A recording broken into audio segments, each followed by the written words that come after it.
નમસ્કાર વિદ્યાર્થી મિત્રો, આજે આપણે ધોરણ 5 વિષય હિન્દી અને પાઠ 11 સચ્ચા બાલક એ જે આપણે ચલાવ્યો હતો એનો અહીંયા અભ્યાસ જોઈશું. શું જોઈશું? અભ્યાસ.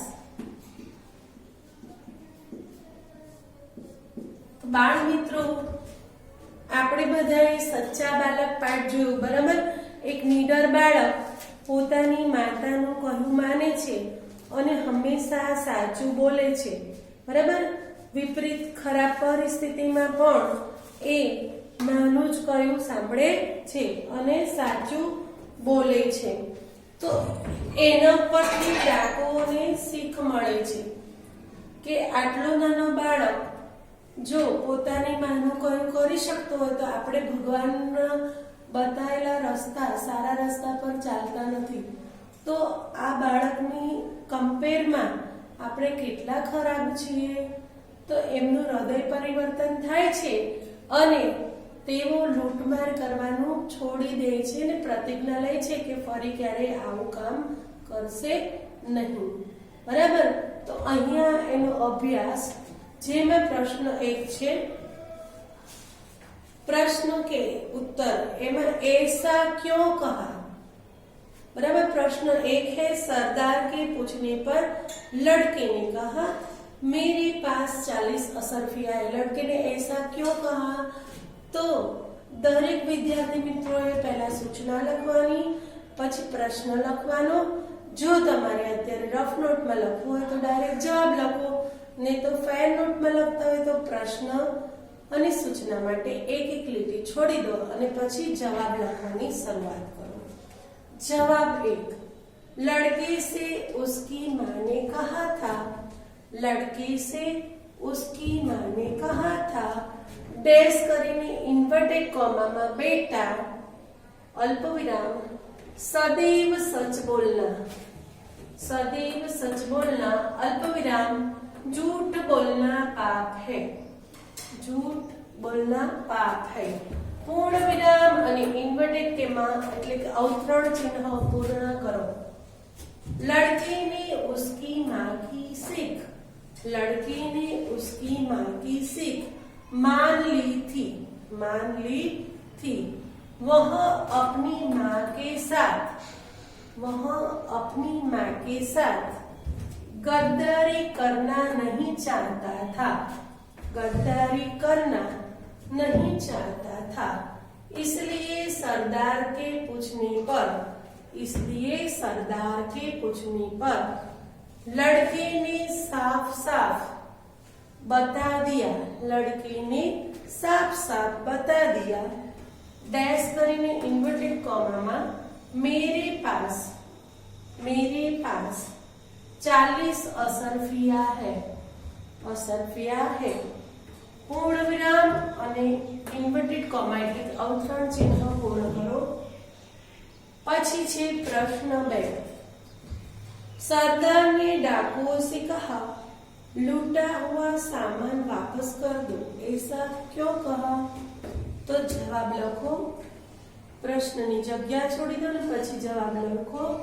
लड़के ने अपनी माँ की सीख के अनुसार, लड़के ने अपनी माँ की सीख के अनुसार डाकुओं को साफ साफ, डाकुओं को साफ साफ बता दिया कि, बता दिया कि उसके पास 40 असरफिया है. पूर्ण विराम लड़के की यह ईमानदारी, लड़के की यह ईमानदारी देखकर सरदार प्रभावित हुआ और लूटमार से उसे नफरत हो गई. इसलिए सरदार ने डाकुओं से कहा डैश કરીને ઇન્વર્ટેડ કોમા लूटा हुआ सामान वापस कर दो, लूटा हुआ सामान वापस कर दो, पूर्ण विराम અને ઇન્વર્ટેડ કોમા પૂરા। પછી પ્રશ્ન 2, पढ़िए और लिखिए। तो તમારે એનું એ જ લખવાનું છે, સારા અક્ષરે અલ્પ વિરામ, પૂર્ણ વિરામ, અવતરણ ચિહ્ન જે પણ આવતું હોય એ વ્યવસ્થિત લખીને લખવાનું છે, બરાબર। પછી છે પ્રશ્ન 3, आप अब्दुल कादिर की जगह होते तो क्या करते? तो जवाब लिखो, अब्दुल कादिर की जगह मैं होता तो, मैं होता तो ડેશ કરીને નીચે 1 નંબર આપો અથવા તો કોઈ પણ બુલેટ્સ કરી દો, બરાબર।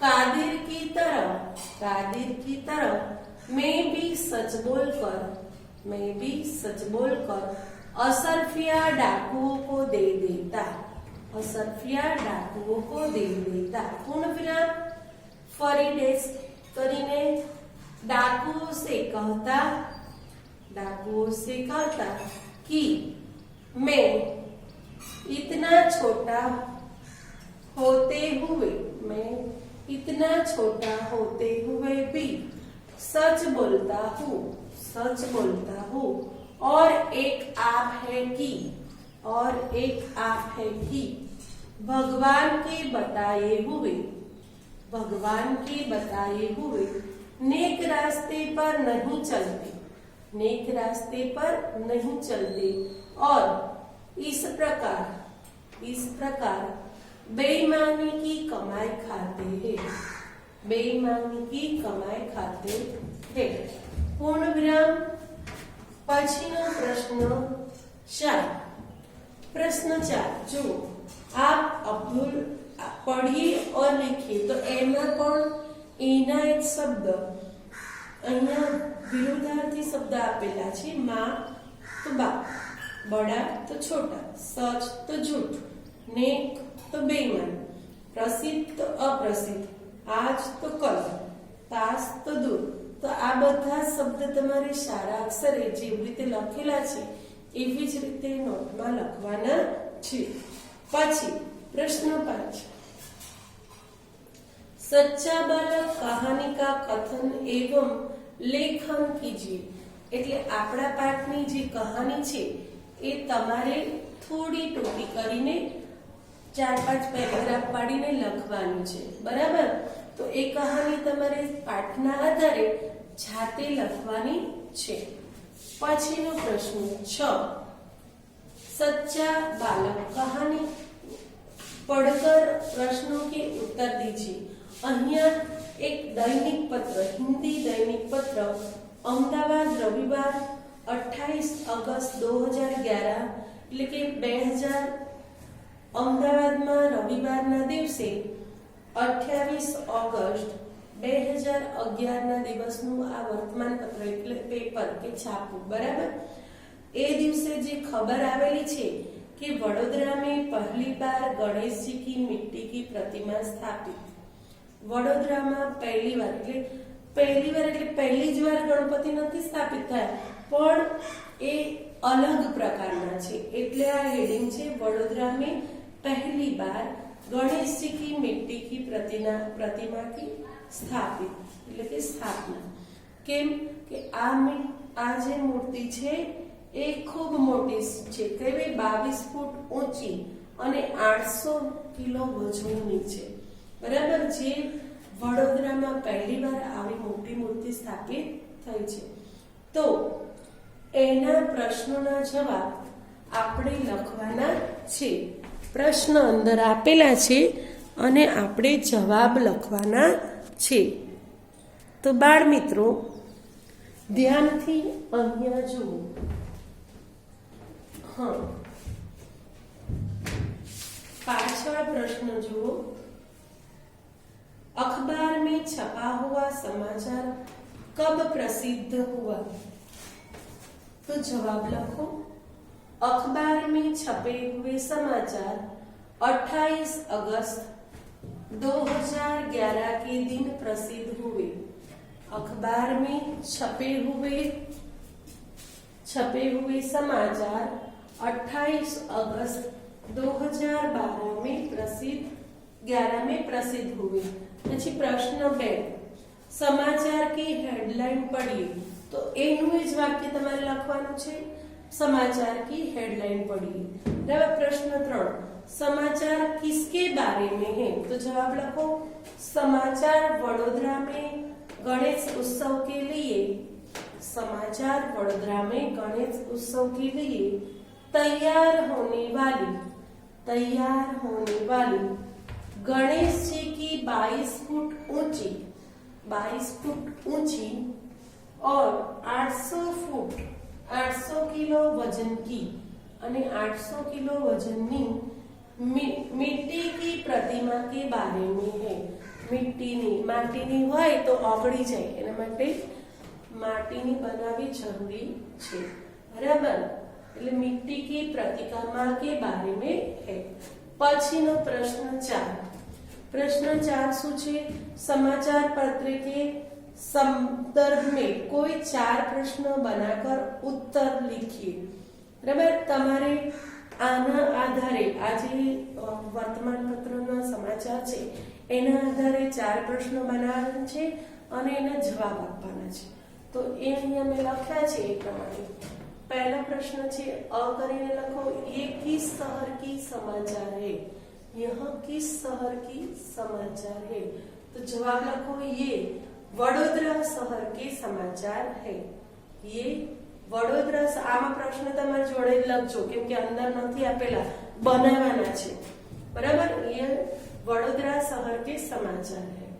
ब કરીને લખો, कौन से मंडल ने गणेश जी की प्रतिमा, कौन से मंडल ने गणेश जी की प्रतिमा स्थापित करने का निर्णय किया है? स्थापित करने का निर्णय किया है। एમાં જવાબ કરીને લખો, ताड़फलिया सार्वजनिक युवक मंडल ने गणेश जी की प्रतिमा स्थापित करने का निर्णय किया है। स्थापित करने का निर्णय किया है। પછી ક કરીને લખો, गणेश जी की प्रतिमा किससे बनी है? गणेश जी की प्रतिमा किससे बनी? એટલે ગણપતિની प्रतिमा मूर्ति सेनाथी बनेली छे। तो जवाब लखो, गणेश जी की प्रतिमा मिट्टी से बनी है। गणेश जी की प्रतिमा मिट्टी से बनी है। પછી એમાં ड કરીને લખો, प्रतिमा निर्माण के लिए किसको बुलाया गया है? प्रतिमा निर्माण के लिए किसको बुलाया गया है? पाछળ प्रश्नार्थ चिन्ह प्रश्નમાં जवाबમાં પૂર્ણ વિરામ કરવાનું। प्रतिमा निर्माण के लिए कोलकाता से विशेष मूर्तिकार को बुलाया गया है। पूर्ण विराम। जवाब 5। आनो जवाब प्रश्न 6, निम्नलिखित शब्दों के समानार्थी शब्द ढूंढ कर लिखिए। आज प्रश्न छे एनो 5मो। बराबर। एना समानार्थी शब्द शोधवाना छे। तो शुं छे? पहेलुं नगर, तो शुं आवशे? शहर। बीजुं छे बॉडी, तो शुं आवशे? विशालकाय। ત્રીજું છે ગણપતિ, તો શું આવશે? ગણેશ। ચોથું છે ખાસ, તો શું આવશે? વિશેષ। 5 અતિથિ, તો શું આવશે? મહેમાન। છઠ્ઠું મૂર્તિ, તો શું આવશે? પ્રતિમા। બરાબર બાળ મિત્રો। તો સમાનાર્થી શબ્દ પણ આપણે લખી લીધા। હવે તમારે લેશનમાં શું કરવાનું છે? લેશન અભ્યાસ सारा अक्षरे नोट में